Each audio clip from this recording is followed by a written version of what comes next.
Welcome, Steelers fans, into the inaugural episode of Yinz Steel Believe here. Jeremy Betz at the Betz 93, Shannon White.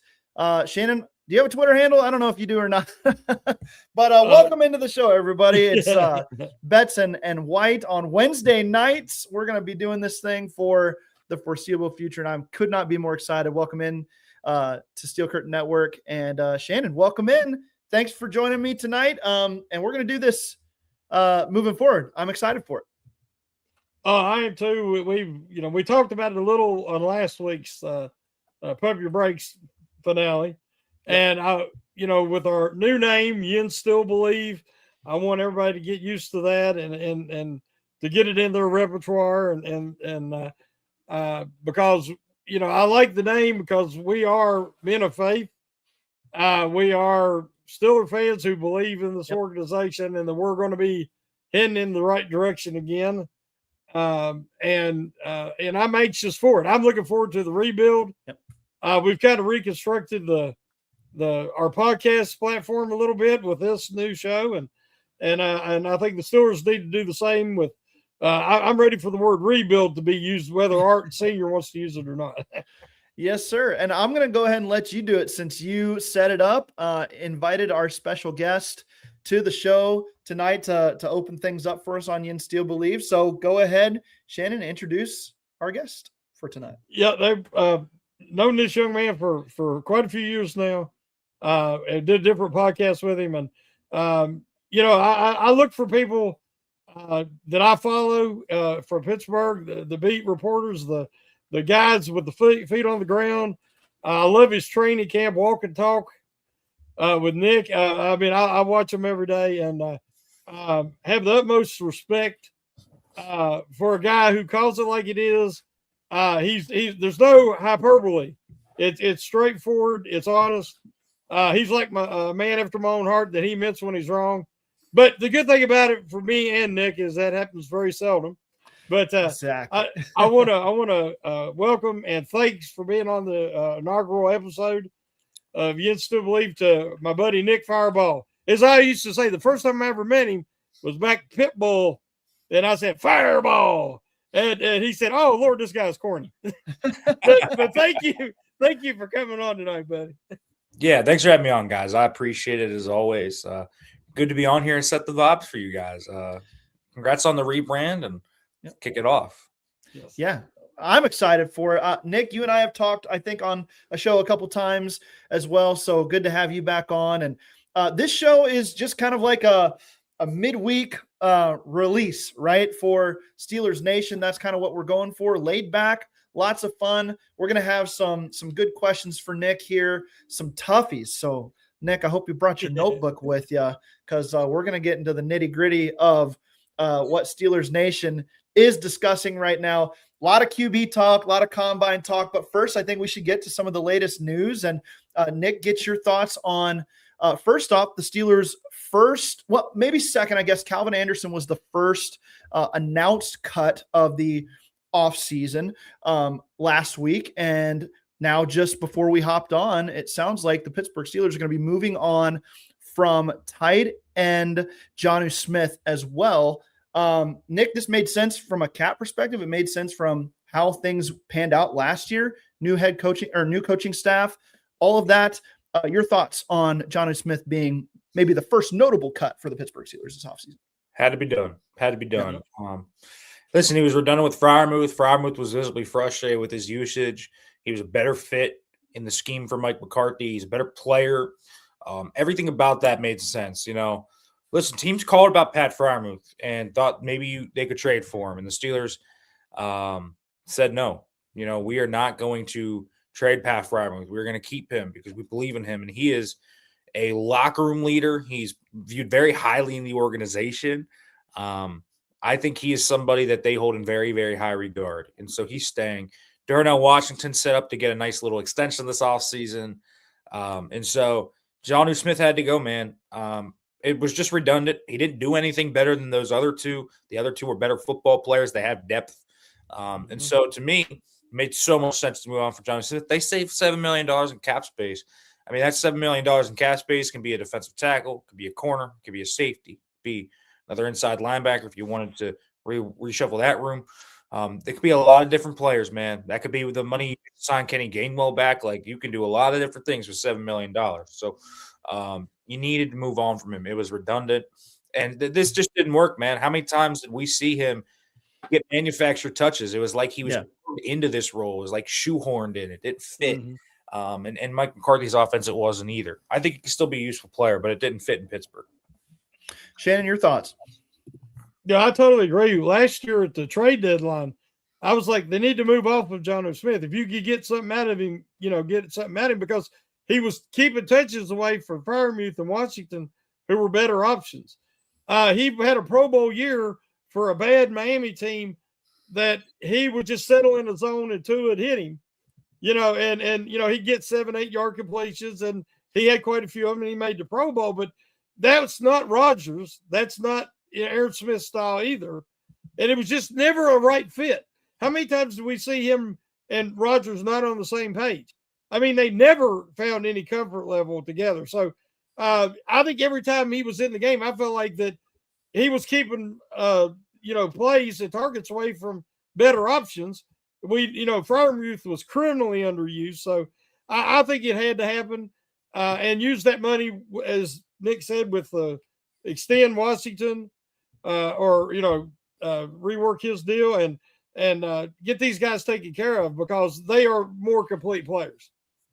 When the Mike McCarthy hire went down and he started building his staff, every single addition on the offensive side of the coaching staff, I kept saying, ooh, that's good for Pat Freiermuth. Ooh, that's good for Pat Freiermuth. From the offensive coordinator to the position coaches, those different moves. And this move as well is good for Pat Freiermuth, which I think is good for the Pittsburgh Steelers and good for this offense, no matter who ends up being the quarterback, no matter who ends up handling. And McCarthy said he's going to handle play calling duties, design of the offense, those types of things. So I'm excited for 88 this year. And you couldn't ask for a better person to kind of be set in the spotlight now for an offense that right now it's DK Metcalf and a bunch of unknown at pass catcher. And Pat Freiermuth seems to be the guy that can benefit from some of these moves. Speaking of the quarterback position, Nick, we've had lots of movement in the quarterback market. Aaron Rodgers was on Pat McAfee today. It went about as you'd expect, as far as say a lot of words, but say nothing. He learned from Tomlin. Yeah, for sure. He may have had that down for a while beforehand. That's true. Well. That's true. Yeah. Kyler Murray, though, is in the Russell Wilson situation from a few years ago, where you could acquire him at the vet minimum. Now, unless a trade surprises us between now and then, and now and Wednesday of next week, when free agency actually hits the books, Daniel Jones has been tendered to a tag. I think it was the transition tag for him. So some of these things are starting to fall into place. I wanted to ask you, Nick, if you get a sense that there are other options besides Aaron Rodgers at the forefront of the Steelers' minds. Are they going to go into this from a true free agency? All these guys are available to us. Aaron Rodgers is just one of those guys, or do they prefer to have Rodgers be that guy coming back? Yeah, I think everything I've heard is that they want Rodgers to be the guy. Mike McCarthy wants him back. I think that Omar Khan wants him back. This team wants him back. The players want him back. They want him back. So he's option A. But they have absolutely done work on the rest of the quarterback class and the free agents. And I think the two names that pop up when I ask people the most are, one, Malik Willis. I think that they will be in those sweepstakes if they get word Rodgers isn't coming back or he's too indecisive. I don't think they're going to break the bank in those negotiations, but I think they will try their hand.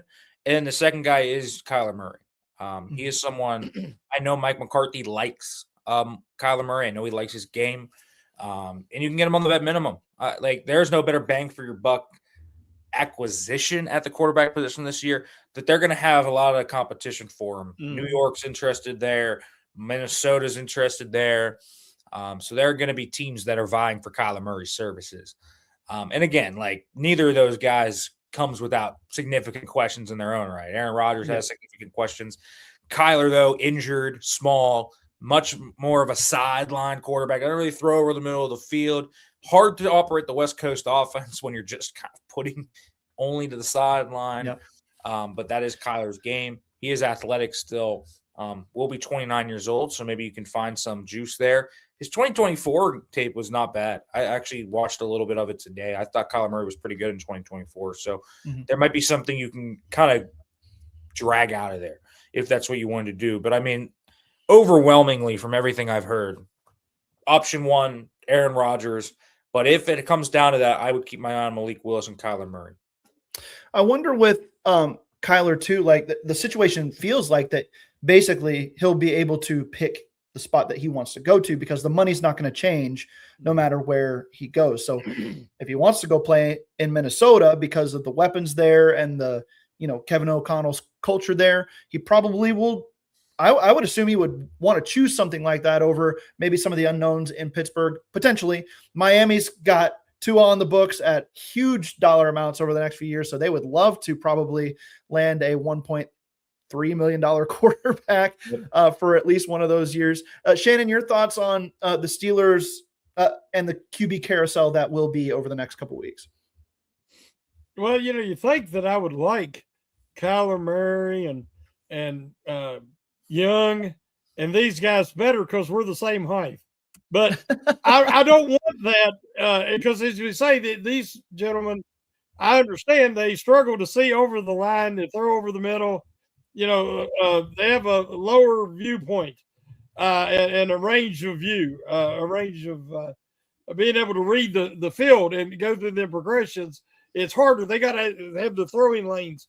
And I'm just not really a big fan of that idea. Of course, I'm not a big fan of Aaron Rodgers returning. I'm all about the building without the quarterback in this draft class that you're going to be willing to trade up for. I would rather see them utilize these additional picks to trade up in each round to get a guy they're targeting, not who falls to them, and utilize that to really maximize this draft, to prepare the roster to more of what it was like when they dropped Ben into a roster that was championship caliber and they needed the quarterback. Because I think filling that this year is probably a bridge guy regardless. Now, the perfect scenario is Will Howard pans out. I mean, I was just reading the list of everybody who loves him today. Guys that I respect. Of course, Big Ben, for sure. And he speaks highly of Howard. And I think McCarthy likes Howard. My problem is if you bring back Rodgers, he don't like young players. He don't like young receivers. He wants guys that have that experience, especially if he's played with them, because he wants to make sure there's no breakdowns in communication, that they can be on the same page. I just don't think that having a 42-year-old bridge quarterback with a team that I do not consider to be a championship contender this year, regardless of how this draft turns out or free agency, I think you're just delaying the inevitable, and I would rather see them move on and give a guy like a Will Howard a chance, have a veteran, to be a backup or whatever, not necessarily Mason Rudolph, and draft a guy, which I know we're going to talk about some of the quarterbacks that might be a mid-round option or a late third. For me, I'm okay with 6 and 11. Or, I really am. I'm just tired of the mediocrity that has happened in the last few years, where I don't think any of us can honestly say we felt like they were contenders. And I'm ready to get back to that. Now, Nick, I like your thoughts on this because I personally think there's a little bit of a disconnect between fan perception of the Pittsburgh Steelers and maybe ownership perception of the team. It feels to me like ownership and front office personnel view this team as very close, and that an Aaron Rodgers is maybe not the future at the position, but enough of a player to keep them if they do hit on some of these free agency and draft slot moves over the next few weeks, like that they could build a Super Bowl contender. That to me feels like the organization's standpoint on it, while fans don't feel that way. Do you kind of feel that disconnect as well? I do, but they're never going to have the bottom. They're never going to actively try to have the bottom fall out with him as long as Art Rooney second is the team president. Mm-hmm. It's just not his philosophy.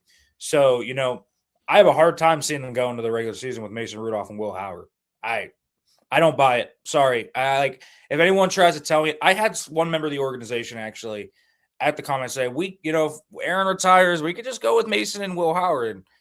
And Art Rooney ain't doing that. He's going to sign Kirk Cousins. You know what I mean? I don't think that's actually going to happen. I think Kirk Cousins is off their radar. But, they're going to bring in Kyler Murray. They're going to bring in someone like that. They're going to bring in a vet option. And this is why I always try to tell Will Howard, fans, guys, he's going to need some luck to go his way to get on the football field. He's going to need some real luck. He's going to need an injury. He's going to need, something unfortunate to go down for him to play. The best thing he can do this year is to win the backup quarterback job away from Mason Rudolph. So he's one snap away.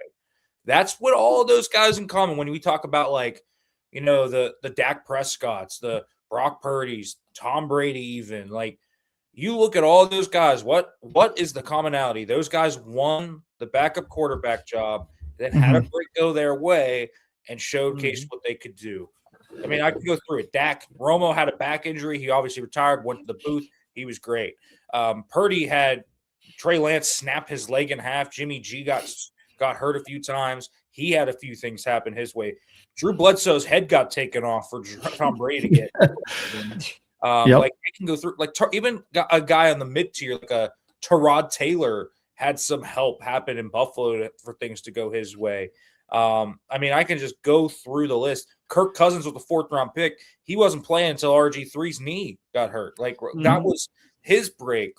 Everything about being a day 3 pick and then becoming something is almost always some bit of luck. So if you're believing in Will Howard, the way to go about it is, all right, you got to win the backup quarterback job away from Mason Rudolph. I don't think that's actually unrealistic at all. I think that's totally in the realm of possibility. And then see what happens from there. Listen, whether the quarterback's 43-year-old Aaron Rodgers or 29-year-old Kyler Murray, we're not talking about guys that have been bastions of durability in recent seasons. So certainly possible that would actually happen. But I'm not buying this idea that, you're going to the season with Mason Rudolph and Will Howard plus a draft pick.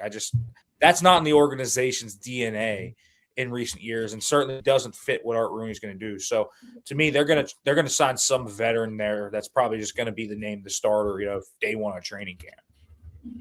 You mentioned all the day 3 quarterbacks, even some, late day 2 quarterbacks that needed a bad break. Even our own very, very own Big Ben needed an injury break to get on the field in 2004. And the one difference with Ben from Will Howard that I will say is Ben was a 1st round pick. Correct. Yes. Ben was entitled to opportunity. If you're a 1st round pick, you are entitled to opportunity. Look at JJ McCarthy, man. He looked awful, but they had to give him a chance. They rolled the ball out there and said, let's see what's going on here. 6th round picks are not entitled to that. That's the difference, right? And it'd be easier if, if you could play 2 or 3 quarterbacks and rotate them, it'd be different, right? It's not like, this is Logan Lee. He plays D tackle. He can get 10 snaps a game at nose tackle. There's only one quarterback that's going to play on the football field. And so that makes it infinitely harder to see what you have in Will Howard if you want to do that. So that's always what I try to say to people is, if you're a Will Howard fan, it's probably not realistic to think he's going to have a chance to compete for the starting job this year. Tell him, but if you look at it, say, can he win that backup job? Because then he's one play away from getting on the football field and maybe showing what he can do. Shannon, any other questions about the quarterbacks? Well, I was going to say there's a super chat. I cannot bring it up, but I was going to get that here in a minute. So. Okay. To me, as you say, if you get there, you're one play away. It's that backup, and that's when you get your chance to prove that with his preseason, Will Howard not getting to really have one. We did not get to see that when that happened. I was like, oh, that's awful. Because, they didn't really get to see him other than practice. And the fans didn't get to see him at all. So, this preseason and training camp and all is going to be very important to him, whether he's a starter or not. And I agree with Nick. I think we're going to see a return of Rodgers if he decides he wants to play. It sounds like today it's going to be a while before you get an answer. I've seen the cost to get Mac Jones from the Niners. I think they want a first-round pick, which I will say no. But I don't know. I'm anxious to hear what Nick would have to say about that because, I mean, I didn't think Mac was a number one pick when he come out. And I mean, I understand, a lot of guys, it's kind of like Willis. I mean, Willis was for an offensive-minded coach with five receivers deep in Green Bay, had everything. And would he have done that same thing in Pittsburgh? Just the same thing I always said about George Pickens. I had somebody this week say, "Oh man, if we'd had Pickens, he wouldn't have done that in Pittsburgh, guys. One, he would have been frustrated.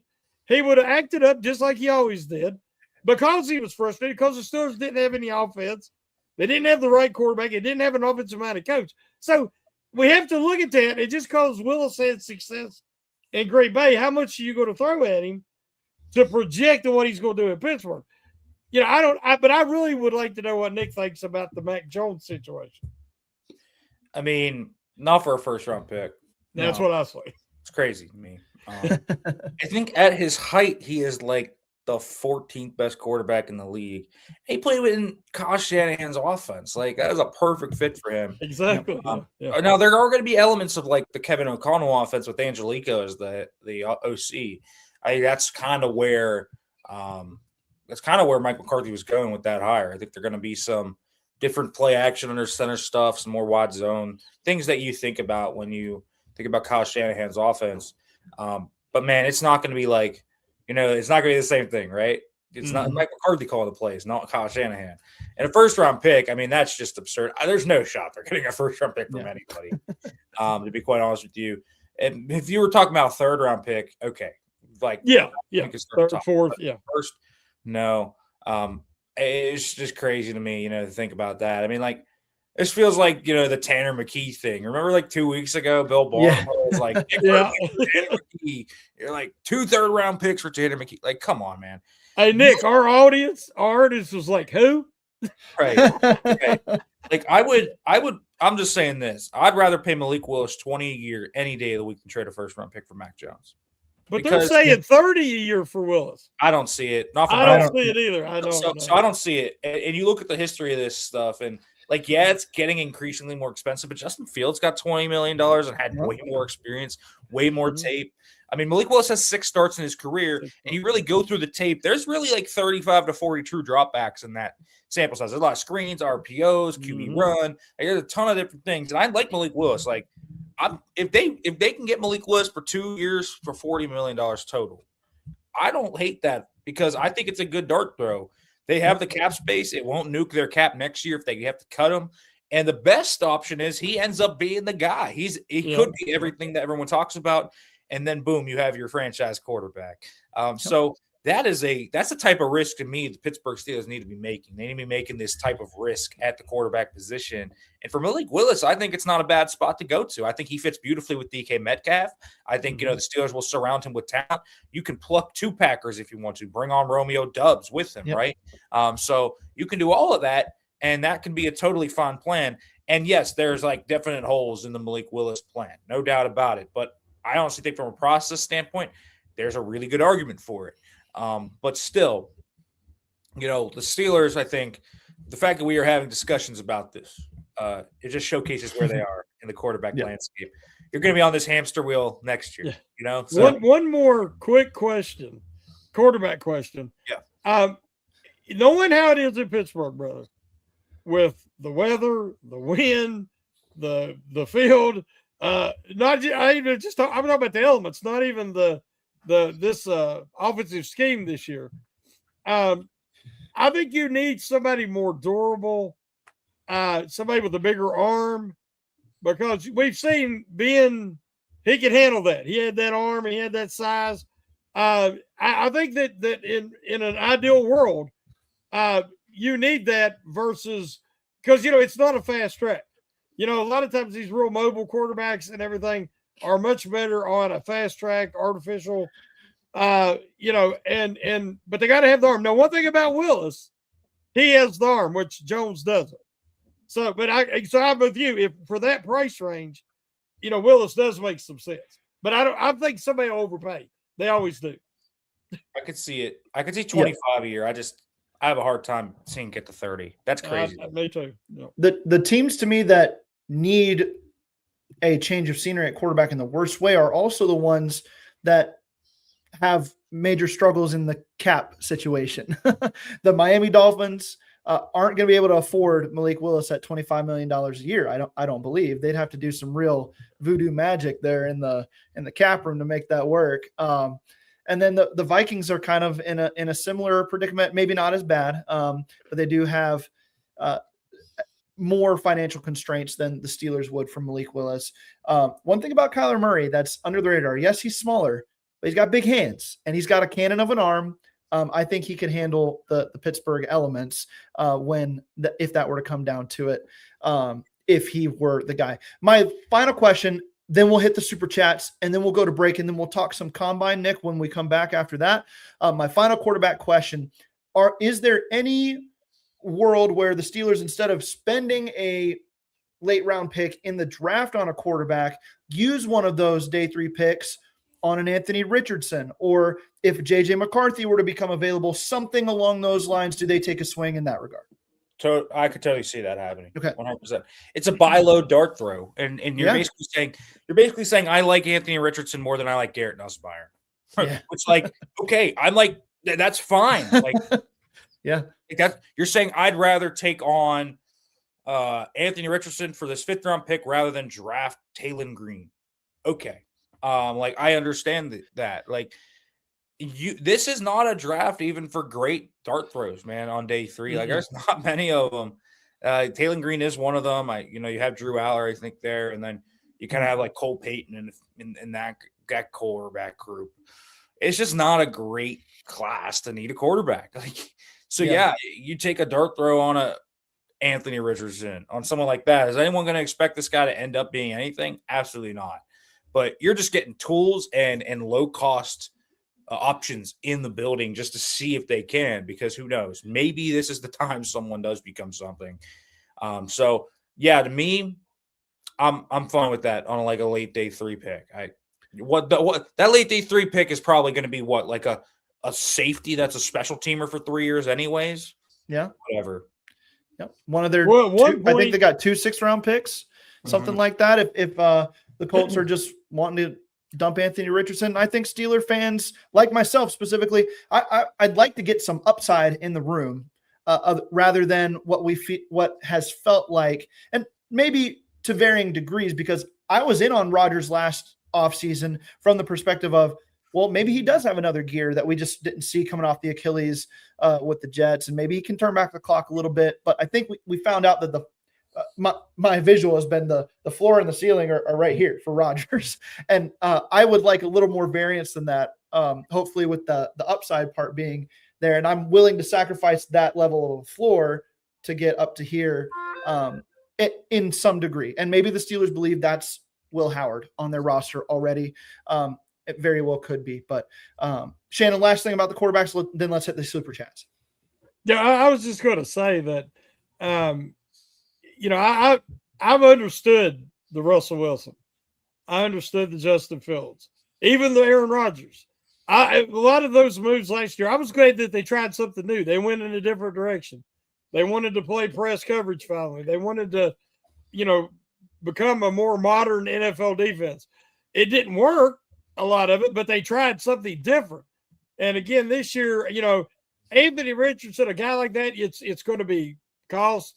If there's absolutely no risk that, but my problem is when you hear questions on work ethic, when you hear questions on maturity, and it's such an important position, you just can't give up much at all. You're really literally throwing a dart or a snowball. I remember, but I will say that Sam Darnold could have been had a few years back for a soda and a bag of chips.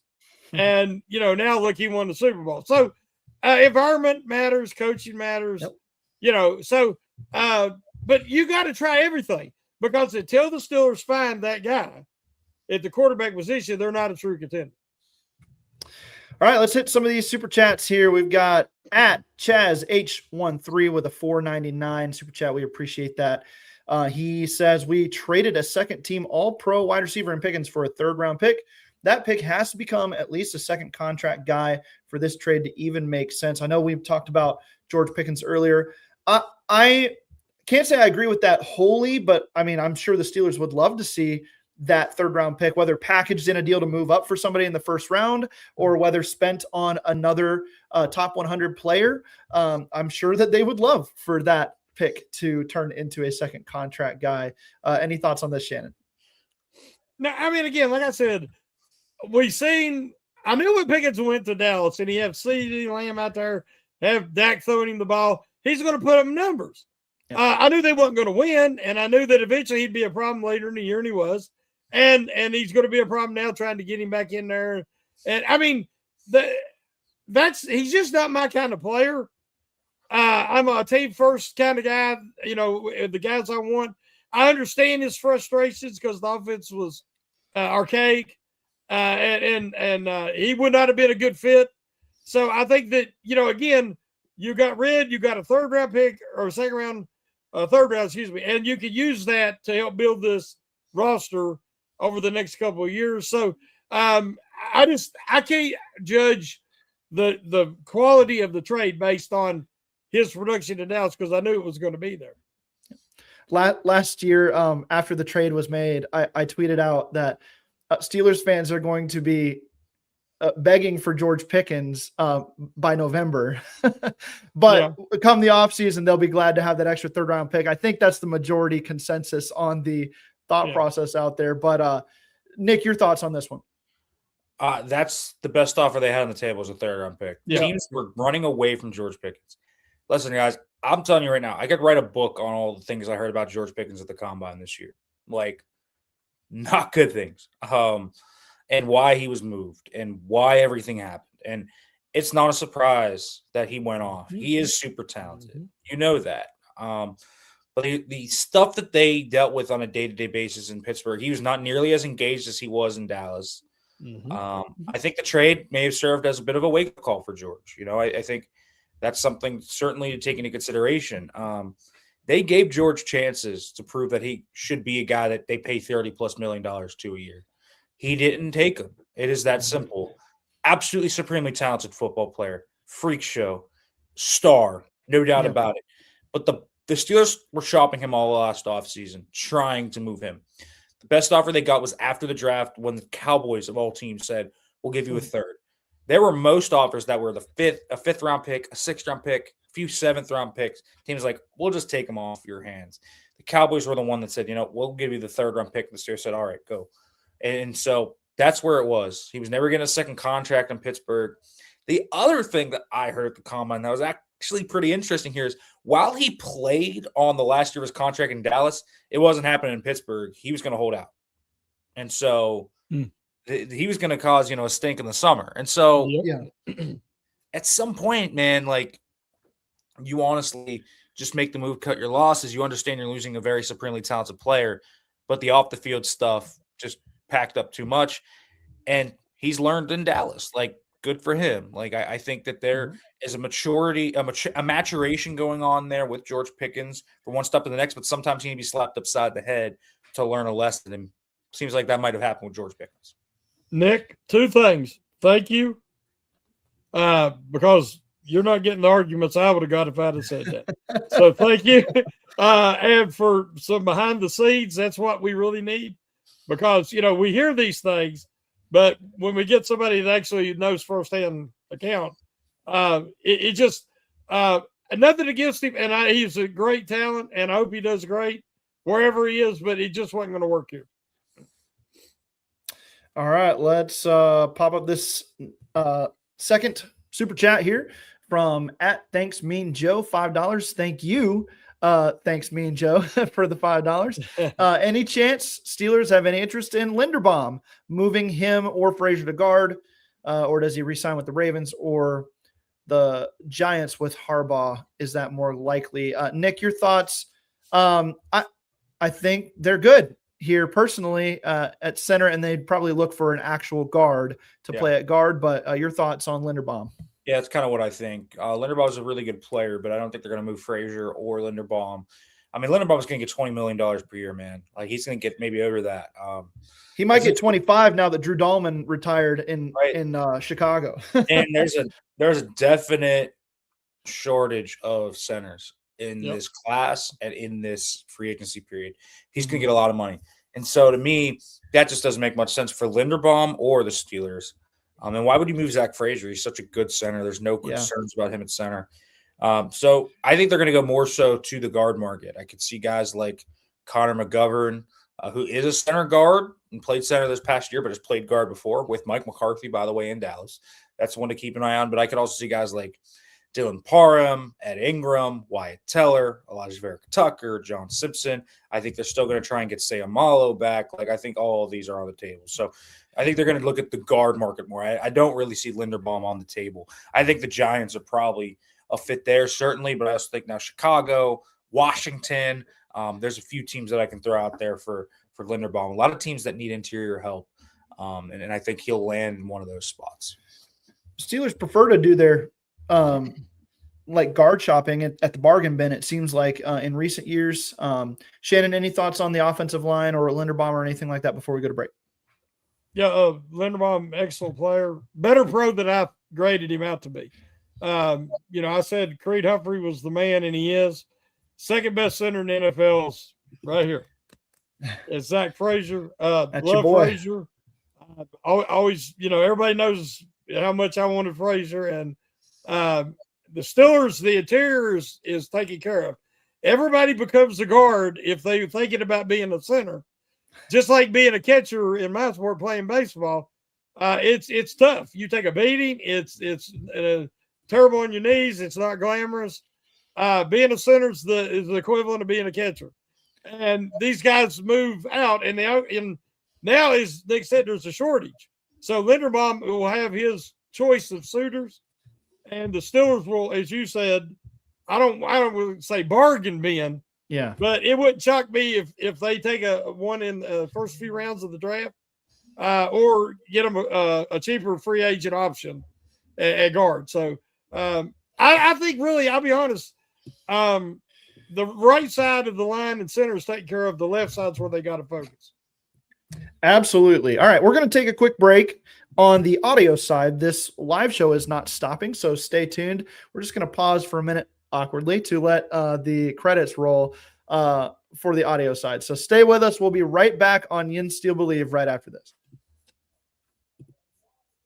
And welcome back to the second half of the Yinz Steel Believe podcast and YouTube show here on Wednesday nights. Jeremy Betz, Shannon White with you, and special guest Nick Farabaugh.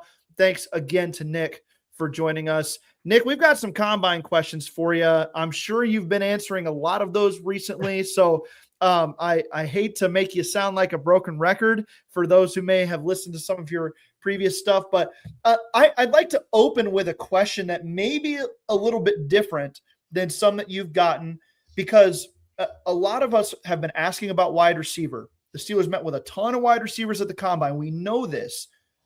Do you have a sense, though, that the Steelers are looking for a specific type of wide receiver in this draft, that whether it complements DK or boosts a style of offense that they want to run? Did you get any sense that there's anything specific that they're looking for in a prospect? No, I didn't. You know why? They met with every single type of wide receiver under the sun. Perfect. Yeah, they met with the slot. They met with the returner. They met with an outside guy. They met with the guy who can do a little bit of everything. They met with route artists. They met with contested catch guys. Like, I'm not kidding. They touched the whole rainbow. So it don't matter what type of wide receiver you want. They got them on that 14 list of formals. Days 1 through 3 too, right? In the process? They had a few. They had the one that was really interesting to me was Caden Weegan out of Iowa. We're talking about a guy that's a returner more so. That signaled to me, I said, oh, Calvin Austin ain't coming back, man. And after he changed agents today, hired Drew Rosen. Yes. I think that is a signal Calvin Austin is gone. So that changes the math completely. One guy I will say I've heard that the Steelers are interested in bringing in, Jalen Tolbert played with Mike McCarthy in Dallas, Mm. had a 700-yard season with him in his final year in 2024, outside receiver. Not going to cost a lot. I think he's probably on his way to Pittsburgh, so I think you can slot one of those names in. But I think they're going to make a move in free agency, and I'm not sure they know who it's going to be. I think they're going to make a splashy move at wide receiver. I think they're going to, they're going to look at a guy like Rashid Shaheed. They're going to look at Romeo Doubs. They're going to look at Jawan Jennings. Like, they're going to look at all of those guys. And I think they're going to see, hey, what guy do we get? They might be in the Wan'Dale Robinson market. I think they're just they need anybody they can get at wide receiver. They're going to be in the trade market. Like, they have 12 picks right now once they get awarded their compensatory picks. They are not going to – I do not think they're going to have 12 picks on draft day. I think they're going to make a few veteran trades, maybe not just a wide receiver. But I could see, Brian Thomas Jr. is a guy to keep an eye on. If the price drops, I think it's going to be right now a first-round pick. But if that drops to a second, boom, send home to me. You go get him. DJ Moore, I think, is going to be on the trade block in Chicago. That could be someone to look at. So there's going to be other guys. Oh, one other name I didn't mention free agency, Jalen Naylor. That is one to watch. Speedy outside wide receiver with the Vikings. He was kind of their wide receiver 3-4 type this year. The Vikings are just completely broke, so they can't bring him back. So that's one to watch. Obviously, Brian Angelico, very familiar with him as their passing game coordinator. So that's another name to really keep an eye on. And he's a good player. I think that would be a really under-the-radar move for the Steelers to make. But one thing I did kind of get, and this is kind of what I'll give you guys, because this is all I know. They need a guy that can play inside, outside, and run routes at a high level.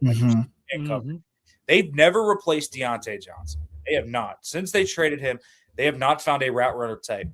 They've tried to make Calvin Austin that, but that's not necessarily what Calvin is. And so that is the type that they're going to look for. If you look at Mike McCarthy's first draft with the Dallas Cowboys, do you guys know who he selected in 2020? Was that CeeDee Lamb? CeeDee Lamb. Yeah. And what CeeDee Lamb does is he wins slot, outside, runs every route in the book, elite man coverage guy. That, to me, is the type of profile player you need. And so the one guy that fits that to me, at least in the first round, is Jordan Tyson. If he drops durability, that's the type of player that I think you look at. Now, the question is, does he drop far enough? Or do you go maybe trade a third-round pick, go and get him a little bit? That would be fine to me. I also think you have some characteristics of that in Omar Cooper and Casey Concepcion. So those two guys make sense to me. So let's see what happens in free agency. That, I think, will definitely instruct the type of receiver they're going to look for in the draft. But I think right now there's an undoubtable guy that just fits perfectly with what they have and what they need, and it's Jordan Tyson. So we'll see if Jordan Tyson can be on the board when they're there. Shannon, you got any questions, wide receiver, or anything else you want to bring to Nick from the combine? Well, it's funny. I have not heard you talk about the receivers. I've watched some of your pod stuff, but that's my guys. I mean, I've seen Alex Pierce mentioned as a free agent, but you already got Metcalf, and you need the route guy, the third down guy, the hands guy, the full tree guy. You don't just need a deep guy. They've kind of got that in Metcalf. He has so much ability. He's a 10 on every ability other than his hands. And maybe some maturity, as we've seen at a point or two last year. But I love Tyson. He would know the culture from, Hines Ward worked with him, coached him. He just fits the profile. I love Cooper. And Cooper can be coached because we're very familiar in West Virginia with Kirk Canetti. And this guy, I mean, he's a tough coach, but he'll love you to death and he'll always be there for you. But he has expectations. So if you play for him, you have to be thick-skinned. You have to buy in. It's team first. Always team first. You go out and beat a team 55-0, and Kurt's complaining after the game. I mean, he should have been 70-0. And he's not a praise guy. He's not blowing smoke up your rear. George Pickens could have never played for him. A lot of these guys could not have played for him. I like Cooper. I like that middle part. And I think he's a good fit for what the Steelers need. You need a certain kind of guy across from Metcalf. So I loved it. Nick we're on the same page there with this receiver situation. And there is some options there that can be had. I will say this, with all these extra picks, I'm hoping Kahn and Waddle kind of do like the Ravens and some of these other teams, that they also trade back or trade into picks for next year when you are probably, hopefully, going to have a better range of quarterback and you need those extra picks next offseason. Because, like you said, they're not going to take 12 picks. So you can move around, and that's what the modern way strategy to the draft is. So I think you could get a free agent guy, and I think you could get a couple of draft picks and revamp this wide receiver room. And I love those options, Nick. I think that would be great. This does feel like a triple dip offseason for the Steelers at wide receiver. Yeah. Maybe more. I don't know. Quadruple. Yeah, exactly. With Austin seemingly out the door and not much else on the roster. There's going to be some turnover there for sure. The Steelers have, what is this Omar Khan's third offseason or fourth? Fourth. As fourth, calling the shots. I think in each of the previous ones, they've overhauled one position group completely, whether that's offensive line, quarterback a couple times, time to do it with the wide receiver room. Nick, my next combine related question for you, it doesn't have as much to do with the guys that were on the field as much as, did you get the sense that the Steelers are shopping anybody trade wise that say you send a second round pick for Brian Thomas Jr. Is there a guy that they would try to recoup that day 2 pick by sending away? Well, it was interesting. There were a few guys I thought might be on the market, like, okay, Pat Frymuth, right? That got shot down quick. Yeah. It seems like the edge rushers are not going anywhere. It seems like they're just going to run it with Highsmith, Watt, and Herbig. I think that's the right way to go about it. So it doesn't feel like they're going to trade one of those guys. There's one guy I think that is potentially open for business. And it's Patrick Queen. That's the one guy I think that they're open to potentially trading. And Queen is somebody that I think is very talented. And I know, you did this floor and this ceiling. That's PQ. He is up and down. You never know. Sometimes he looks like a top 5 linebacker. Sometimes he's missing every tackle. There are people in that organization that do not believe he's a green dot linebacker. And you're paying him to be a green dot linebacker. I've been screaming it. I've been screaming it. If he goes to a place where he is not the green dot, he is going to play very well. But he is the green dot. He's the quarterback of the defense. And, still certainly don't view Peyton Wilson as a green dot. Malik Harrison might be gone within the next week anyways. Yeah. So that position is a group that is very much in flux. But I think the Steelers, they're not in a hurry to extend him. They're not in a hurry because he's in the last year of his deal. He's still young. If they get the right offer, I could see them moving Patrick Queen. And it's a good free agency inside linebacker class. It's an even better draft class. Yep. So that's something to look at. Inside linebacker, I think, is one spot you can keep an eye on. I think about, free agents right now. I'm looking at, guys like Devin Lloyd. That's a guy that's really good. Alex Anzalone is a free agent. Alex Singleton. There's a ton of guys out there that are talented players at the linebacker position. There's more that I didn't even name that are good. And so that's something to keep an eye on to me. Not that they would trade Patrick Queen, but if they get the right offer, particularly what I was intrigued by is I was told player for player. That could be an interesting one. We saw the Steelers execute that last year with the Minka for Jonnu and Jalen Ramsey trade. Could see them maybe moving Patrick Queen and trying to say, get a receiver, get something else, right? Get something else and plop it in there. So that's the one name I would say. Outside of that, I'm not sure they're going to be moving many guys this year. So that would be the one player to circle on. I'd like to ask you one question, Nick. Me and you haven't got to talk about this. I've heard Peyton Wilson talked about have a very high IQ, football IQ, and that when he was at rookie camp, I know it's rookie camp, but that he was calling out stuff and telling guys where to line up and all that, and that people thought coming out he was a natural green dot, and which I always said that you have the paralysis of over-analysis if you put the green dot on Queen. He tried it in Baltimore and it didn't work, and they had to get Raquel Smith. And I thought, don't put the green dot on him, and Tomlin did anyway. I've always thought it should be Peyton Wilson. You said that they don't view him as a green dot. Do you have any idea why? Well, I'll just say this. I asked about Peyton Wilson. Like, well, could you make Peyton Wilson the green dot? Like, it was like laughed at. Like, it wasn't even like, nah, we don't think. It's like, Peyton Wilson is the green dot? That's insane. So this is not even a thought in their minds. I think it has to do with his struggle on the rundowns. He did not defend the run very well at all last year. Mm-hmm. And if you're not going to be a special athlete that could change the complexion of a scheme, like PQ can, right? The fact that PQ is such an elite athlete allows us to do so many different blitzes, coverage looks, disguises, et cetera, et cetera. It opens up the kind of lookbook, if you will, for a defensive coordinator.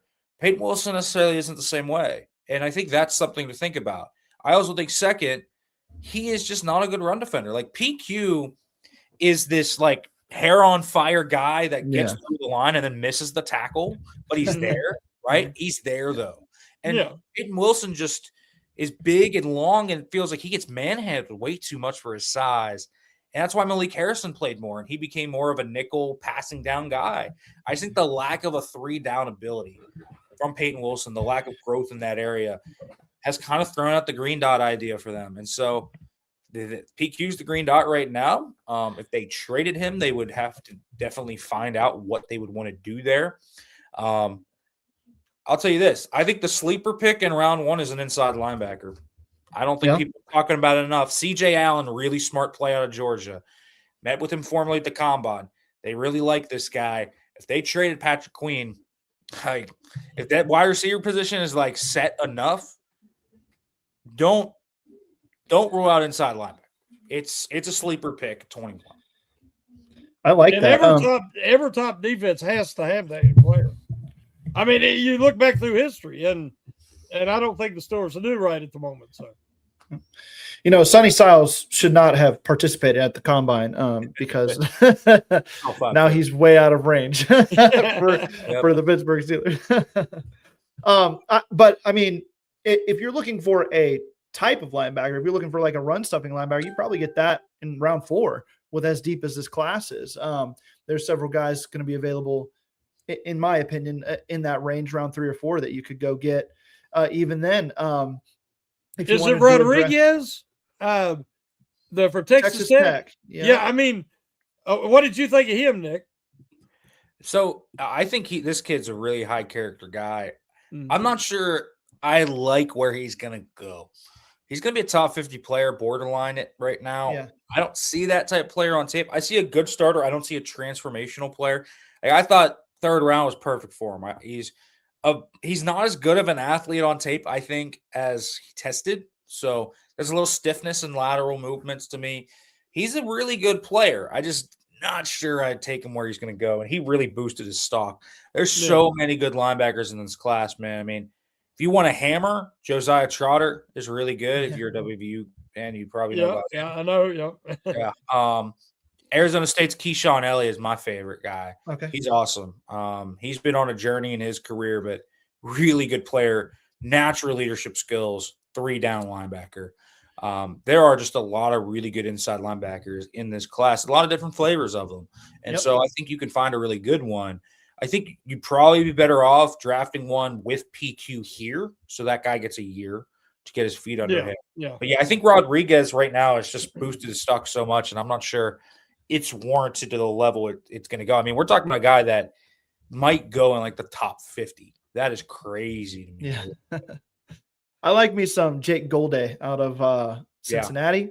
But again, I mean, he did so well at the Combine too. He might be in that 2nd round range at this point too. I don't know if you feel the same way, Nick, but I was feeling like a 3rd round pick for him potentially. But I mean, and by the time it's all said and done, the Combine high will wear off for a lot of the prospects, and maybe we'll see them drafted a little bit closer to to their actual stock from tape watching and all of the pre-combine work that was done on a lot of these prospects, but we shall see. I think like going back to the draft, and this will be my last question for you, Nick, and then Shannon will give you one or two more if you got them. But Nick, my biggest question remaining is there a guy that has been kind of the consensus, this guy's going in the top 10 to 15, that you could see sliding to Pittsburgh, where it would be like a no-brainer, you've got to go get this guy. You got to take this guy at 21 if he's there? We talked about him earlier. I think it's Jordan Tyson. Okay, that's the guy. The other guy that maybe could be in that is Jermon McCoy. That's the other guy, I think. Okay. So he's a corner out of Tennessee. Tore his ACL, didn't play last year, but the tape in 24, he'd be the best corner in the class. He'd be a top 7 pick this year. So if he could fall due to medicals, that could be someone you look at. But Jordan Tyson to me is the guy. We're talking about a guy there with the durability concerns, right? I mean, I don't know if people know this. Jordan Tyson has never played a full season of college football. He suffered a significant knee injury his freshman year, missed all 23 with that, broke his collarbone in 24, had multiple hamstring injuries this past year. Man, when he plays, he is dynamite. He's a top 10 talent in this class. So he is really good. If he's there at 21, I don't know how you pass up on him. Feels like a no-brainer to me. And the Steelers haven't cared about medicals. Like, let's be real, that's in their reputation. Harmon, Fautanu, Washington, Wilson, Trice, like I can name them all. Omar Khan and them have not cared a lot about medicals. And so Jordan Tyson to me makes a ton of sense if he's there at 20. All right. Shannon, anything left for you for Nick? Yeah, one thing, great conversation. Love it. All this combine free agency and get to hear Nick's insider stuff. And but one thing me and you haven't got to talk about, Nick, and I've been wanting to ask you this because I talk about it often. My concern with the TJ Watt contract, you don't want a top 1 or 2 paid player at any position on a team that's rebuilding, a team that's no longer a contender. Unless you're very close to getting back there. And they're going to need all the money they can to keep this young nucleus they're starting to build together. And when they give Watt that extension or the new contract, I'm just like at his age, and we had already seen, I thought, some decline. Now, I've heard people say injury related, but that's what happens when you get over 30. You start having nagging injuries. Look at JJ. And he was never the dominant defensive player of the year again. He was good for stretches or a game here and a game there, but he was not consistent. And that's why I didn't want them to sign him to that amount. My opinion, quickly, is that Myles Garrett's a freak. And he could get by, some games he don't give full effort to, and then he just explodes. And he can do that. For TJ to be TJ Watt, he gives 120 every play. And yes, he got chipped to death, and the lack of creativity from the defensive scheme allowed that to happen. And it wore him down. It beat him down. And now I'm afraid he'll never be that same player again. What is your thought in an ideal world moving forward with TJ Watt and the contract that has become an albatross? Well, they can't move it this year. They're kind of stuck. He has guaranteed money through the third year of this deal. So his age 33 seasons, 2 more years. Listen, the best case scenario for them this year is they got to keep him 1. 2, it's that he transforms his game from speed rusher to power rusher, much like his brother did when he got older, and he becomes a guy like Khalil Mack, who late in his career is still a productive player. That's the best case scenario. And then maybe next offseason you revisit it, say, hey, man, we got to get this Nick Herbig kid under contract. He's 25 years old. We loved having you since 2017. You're a legend in the franchise's history. You want to go ring chase somewhere. Like, that's the way to go. I think best case scenario for all parties is TJ rebuilds his stock, becomes extremely good again, and the Steelers go next year and say, we don't think we're quite there at the Super Bowl just yet in 2027. And so, TJ, let's maybe try and find, the best spot for you. We get a big time, pick for quarterback, you want to get, and you get to find maybe a place you go get your ring at. That's to me one thing. What I think's going to happen, he's going to play the rest of his career as a Pittsburgh Steeler. I think he's going to retire with the black and gold. And I think because J.J. Watt retired when he was relatively young. He wasn't that old. I think he was like 32, 33. TJ's 31. Like, TJ's now a father. Like, there are new priorities in TJ Watt's life. He just had his lung collapsed, on dry knee. Like, he's had this stuff like the rigors of football are different when you're 20 years old playing in Wisconsin. He had so many injuries in college and fought through them, and he's been through so much adversity to become an elite player. But to me, we're seeing the twilight of TJ Watt's career. And is he here past 2027? I think it's a real question. The guaranteed contract runs out, guys. It's a real possibility that 2026 and 2027 are the last 2 years of TJ Watt's career. And one quick formula for me. Fewer snaps. Yeah. Really utilize Herbig, utilize Sawyer. Fewer snaps. He can focus on efficiency, and he can still give that 120%, and hopefully not wear down. A better defensive system where he won't get chipped to death. I think there can still be some value there. Will it ever live up to? Can he ever live up to his current contract? I don't think so. But there, as you say, he can hopefully still be effective. But there has to be changes made. I agree. I mean, they need to play Nick Herbig more. Yeah. Listen, Herbig's in the last year of his contract. If I'm Nick Herbig, I want to go start somewhere. I can start for 29 other teams. There's the Texans he probably couldn't start for, but like every other team in the league, I look at it and say, I could start there, I could start there, I could start there, I could start there. If I'm Nick Herbig, why would I sign? I can go get $30 million on the open market and start somewhere. What the Steelers are probably going to do is, I'm going to guess, they're going to try and approach him and say, hey, let's get you under contract. If I'm Nick Herbig, I'm saying, am I starting? I don't think he's going to pass this year. So you tag him next year, probably. That's how that goes. You have him under contract through 27. At that point, if TJ then retires, you extend Nick Herbig. Highsmith's also not getting any younger. Yeah. That's the other thing. But the thing about Highsmith is, in my opinion, the last stretch when he returned last year, I've never seen Alex Highsmith play better. He was awesome. Unbelievable. Yep. Highsmith's game is power and speed. Mm-hmm. Alex Highsmith is going to age fairly gracefully as long as he stays healthy. And so his game will be good well into his 30s. And so while Highsmith is, he's going to be 29 pretty soon here.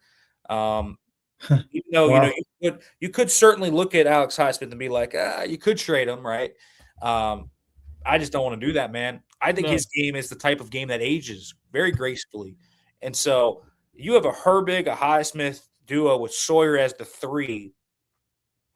It's not bad. And so to me, it depends on what happens with TJ Watt. TJ Watt is a franchise legend. And I think that is going to be what really prevents any big move from happening there. I don't think Art Rooney is going to let it happen.